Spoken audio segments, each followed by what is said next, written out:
Alright, so this video is how a 7-segment display works. Basically, the 7-segment display is anything with a clock or a digital number readout, ovens,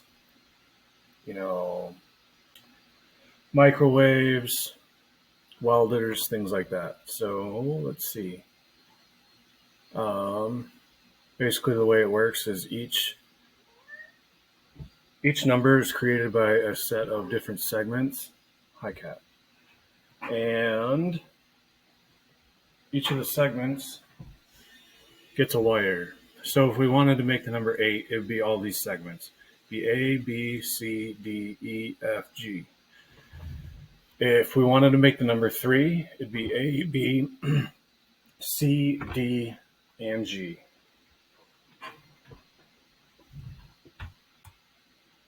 Here's a schematic of the diagram from Tinkercad.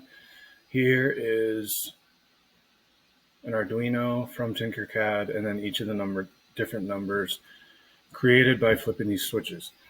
All right, this cat just wants to be a part of this video, so we're going to let that ride. For the number 0, all of the switches are down. For the number 1, all of the switches are down except for 4.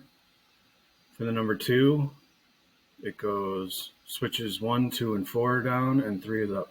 And the way that we determine this is by using binary. 4 is 2 to the 0, 3 is 2 to the 1, 2 is 2 to the 2, and 1 is 2 to the 3. So because 4 is 2 to the 0, it equals 1. Because 3 is 2 to the 1, it equals 2. 2 to the 2 is 4. 2 to the 3rd is 8.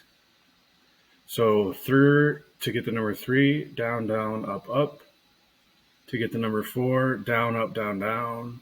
5, up, down, 6, down, up, down.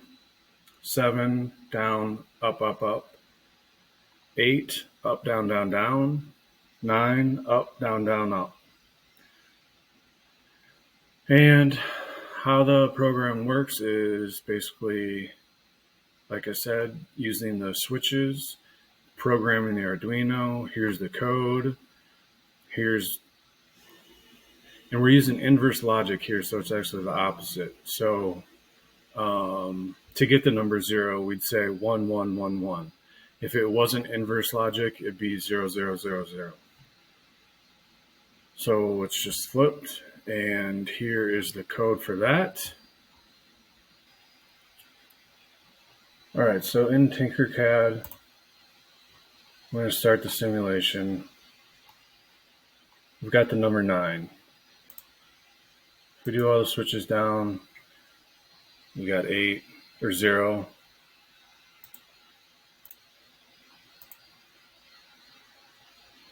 And basically all the numbers that we just went through on the document are accessible by flipping these switches, controlling the segments, and getting a number as a result. Thanks for watching.